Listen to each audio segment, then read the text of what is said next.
A former top U.S. military official says the threat of nuclear weapons actually being used is more probable these days due to the unpredictable nature of North Korea.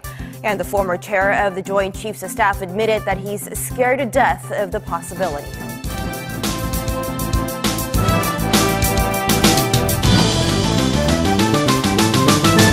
A top U.S. military official has warned that North Korea may not stop at obtaining full nuclear capability, but go further and actually use it. Which is, we live in a great time of uncertainty right now. And I think for those of us in the United States, we need our friends around the world to give us their perspective on what's going on here, on how nervous they are or how comfortable they are as they see us, because we're going through a great change. And there's great uncertainty here in our country as well as we try to sort that out. So I would ask our friends, particularly from Japan, but please constantly give us feedback on how things are going or what your questions are. And our friends from Korea as well, that's really important. In an interview with ABC News on Sunday, Mike Mullen, former chairman of U.S. Joint Chiefs of Staff, said uncertainty has risen on the Korean Peninsula mainly because of the rhetoric that's been exchanged. He said North Korean leader Kim Jong-un is working hard to fully develop nuclear weapons and that he'll get there short of some form of deterrence. He added, though the Trump administration has strongly addressed this issue right from the day of President Trump's inauguration and has created options, it's still very difficult to know what's actually happening within the regime. Mullen said he's, quote, scared to death because if Kim sees using nuclear weapons as a way to solidify his future, then he could potentially use them. Harry actually came to Japan last year and talked to us about what was going on. That was last July. Harry, a lot has changed since last July. And I hope you can give us some of your perspective with regard to that change. I'd be less than honest if I didn't tell you North Korea is top of mind everywhere I go. We talked about it today, but it is literally top of mind. So I hope you can give us some perspective there as well. And then lastly, before I ask Admiral Harris to come up, I'd also like to say thanks to my good friend General Rican, who again, we went through a lot together, he more than I, but will always be one of my heroes for his leadership in the middle of what was a much bigger disaster than any of us ever anticipated.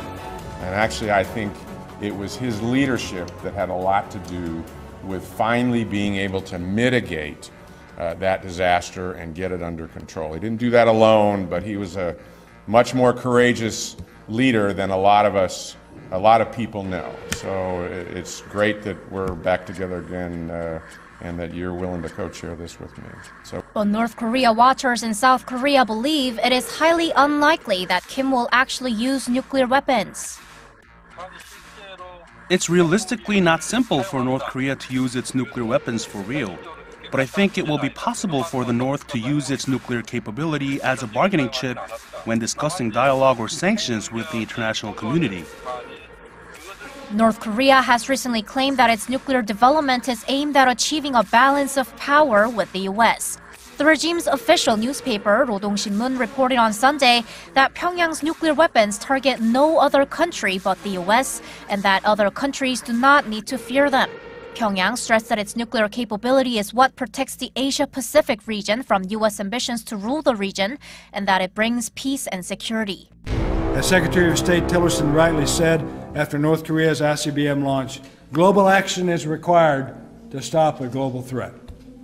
The alarming behavior exhibited by the Kim Jong-un regime is not just a threat to our friends in South Korea, it's a threat to Japan, it's a threat to China, it's a threat to Russia, it's a threat to U.S. allies in the Philippines, Australia, and Thailand, and it's a threat to the United States, it's a threat to the entire world because North Korea's missiles point in every direction. And it's the reason that we call for all nations to implement far stronger economic sanctions against Pyongyang. Kim Jong-un is on a quest for nuclear weapons on the one hand, and the means to deliver them intercontinentally on the other. Separate capabilities where he continues to make substantial progress.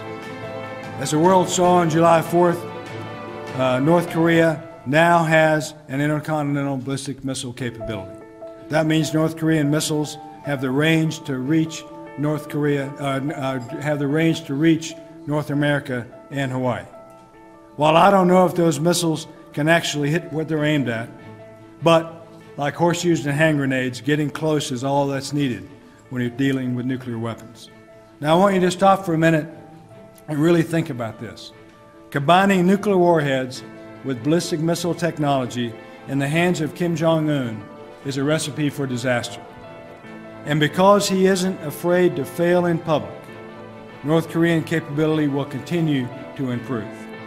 So we must study and consider every possible step to increase the defense of our homelands with the best and most effective solutions possible.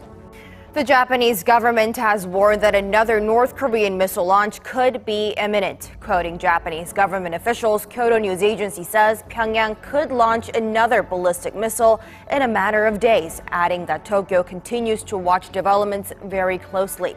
But it also added that military movements in the north could be part of the armed forces' winter training. Pundits have raised the possibility of a provocation following Washington's relisting of North Korea as a state sponsor of terrorism last week. Speculation is rising about when the next provocation will come from North Korea. The Center for Strategic and International Studies predicts that there is a greater chance the regime do something involving a weapon of mass destruction within the next 2 to 4 week window. The think tank based in Washington says its big data analysis shows the likelihood of a provocation in the next 30 days on a rolling basis has been breaking records in the past couple of weeks. Just last Tuesday, it reached the highest level since the start of September. And the likelihood of a provocation in the next 14 days has also been climbing every day since November 15th. This means that a ballistic missile test could be expected on or around the 17th of December, the date of the previous leader Kim Jong-il's death. This prediction comes amid a rather quiet 2 months from the regime, despite new international sanctions and joint military drills between South Korea and the U.S. 2 factors could be behind this. The first are the technical limitations of tests in cold weather. According to analysis, the North has only conducted 3 tests in the last 2 months of the year in the 5 years Kim Jong-un has held power. In 2015, North Korea fired a submarine-launched ballistic missile once each in November and December, and in December 2012, it launched the WW3 ICBM. Another reason could be that the regime conducts annual military exercises in December, which take up all its time and resources. But historical trends aside, observers are watching the regime closely as the end of the year approaches to see whether its behavior is affected either way by Washington's pressure or the recent visit to Pyongyang by an envoy from China. Additionally, Japan and South Korea and the United States are vigorously pursuing economic and diplomatic pressures aimed at persuading Pyongyang to give up its nuclear arms program. So at PACOM, we're doing our best to back up these preferred diplomatic options with credible combat power. That's why we deploy carrier strike groups with Aegis ships and the world's best submarines to Northeast Asia.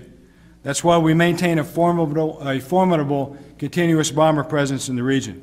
And that's why we continue our ironclad defense of Japan, to include deploying our newest and best military platforms like the F-35 Joint Strike Fighter, the P-8 Poseidon, and the MV-22 Osprey. And that's why I continue to emphasize multinational collaboration against a North Korean threat that endangers all of our nations. This includes increasing trilateral cooperation with the U.S., Japan, and South Korea, a partnership with a purpose if there ever was one. Our 3 countries share so much in common: democracy, free markets, a commitment to human rights, and we share common security threats. United, we're stronger, and I believe there is much that we can achieve with close cooperation. I also firmly believe that every nation who considers itself to be a responsible contributor to international security must work diplomatically and economically to bring Kim Jong-un to his senses and not to his knees. That said, my job as a military commander is to develop hard power options for the Secretary of Defense and our President. Many people have talked about military options being unimaginable regarding North Korea. Ladies and gentlemen, I must imagine the unimaginable so that we are always ready to fight tonight. I'll echo Chairman Dunford's recent comments in saying that what is unimaginable is North Korean nuclear-tipped missiles delivered in Denver or in Juneau or in Honolulu or in Seoul or in Tokyo. So I'll continue to provide military options to President Trump and Secretary Mattis while doing everything possible to emphasize our desire for peaceful denuclearization on the Korean Peninsula. That includes calling on China to do more to exert its considerable economic influence to stop Pyongyang's unprecedented weapons testing. North Korea has only one ally, and that's China, and vice versa. That means Beijing has exponentially more influence on Pyongyang than anyone else, which makes China the key to a peaceful outcome on the Korean Peninsula. But, ladies and gentlemen, China is not the key for all outcomes. So we continue to find common ground with China about the North Korean threat, even as we criticize China's aggressive behavior elsewhere. For example, some in the press reported this week about an unsafe air intercept by Chinese fighter jets on a U.S. Navy aircraft operating in international airspace.